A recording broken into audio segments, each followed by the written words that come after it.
Welcome to The Explainer. Today, we're embarking on a pretty awesome journey through the landscape of Python programming. We're going to take those basic, everyday programming constructs and transform them into highly optimized, truly advanced code.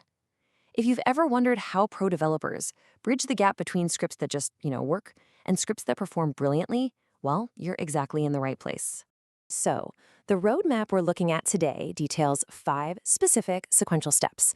And these aren't just random assignments, right? They're critical stepping stones designed to take you straight from a novice coder to an optimized Python programmer, with each step building a brand new layer of capability. Here's our agenda for today. 1. The Python programming foundation. 2. Modularizing code with functions. 3. Mastering advanced data types. 4. Optimizing with special functions. And 5. Exploring self-learning topics. Let's jump right into section 1, the Python programming foundation. Okay, so our developer's journey absolutely has to start with variables. As you can see, they act as the essential foundation for holding our data.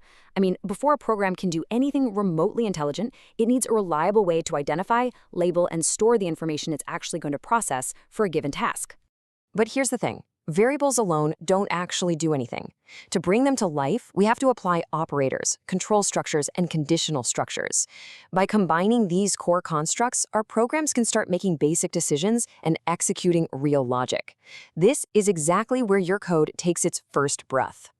Moving right along to section 2, modularizing code with functions.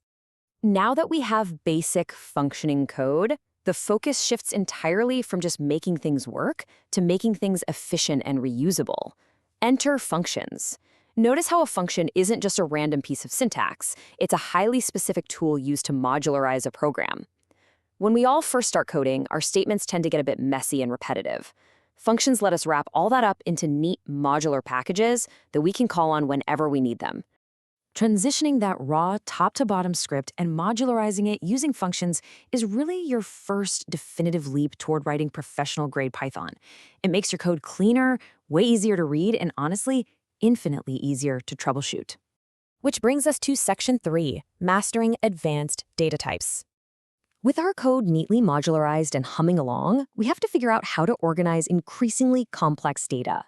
As our programs grow, we're challenged to store information of the same or different types, which forces a massive architectural choice. Do we use structured, ordered collections where the sequence really matters? Or do we go with flexible, unordered collections where we just need to know if the data exists? Ultimately, the problem you're trying to solve dictates the collection you choose. To solve these complex problems, we rely on advanced data types: lists, tuples, sets, and dictionaries. But we can't just memorize their names, right? We have to actively analyze their built-in operations and truly master their inner workings for specific scenarios. This is where you really start learning to structure data like a true software engineer. All right, section 4, optimizing with special functions. Let's see how all of this builds into the real climax of our developer's journey. As we process those complex lists and dictionaries we just talked about, we inevitably hit a bottleneck. The traditional way to process items in a list is the classic for loop, but we really have to ask ourselves, how can we iterate through that data without relying on bulky, standard loops that clutter our code and slow down execution? Is there a better design alternative? Well, the answer lies in special functions: map, reduce, and filter. Think of map as a way to apply operations across sequences. Reduce helps solve a program by distilling your data down to a single, concise value. And filter optimizes everything by extracting only the specific elements you need. These are absolute game changers, acting as powerful design alternatives to the standard loop to achieve maximum code optimization. To cap off these functional capabilities, we implement built-in string functions.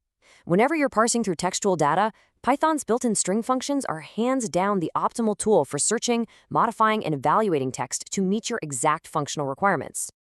And finally, section 5, exploring self-learning topics. We've covered the core foundation, but as any seasoned developer will tell you, true optimization is a never-ending process. This journey doesn't just stop with standard functions. It sets a horizon for self-guided exploration. Decorators, iterators, and generator functions are the essential topics you really need to tackle next. These are the advanced capabilities you'll want to unlock to push your code from just highly optimized to truly masterful. So now that you understand this complete roadmap, From basic variables making simple decisions, to functions modularizing your logic, advanced data types organizing your world, and special functions like map and reduce optimizing your execution, the next step in the developer's journey is entirely yours to take. Looking out at that horizon of decorators and generators, which of these advanced constructs are you going to apply first to optimize your own foundational code? Keep experimenting, keep learning, and I'll catch you in the next explainer.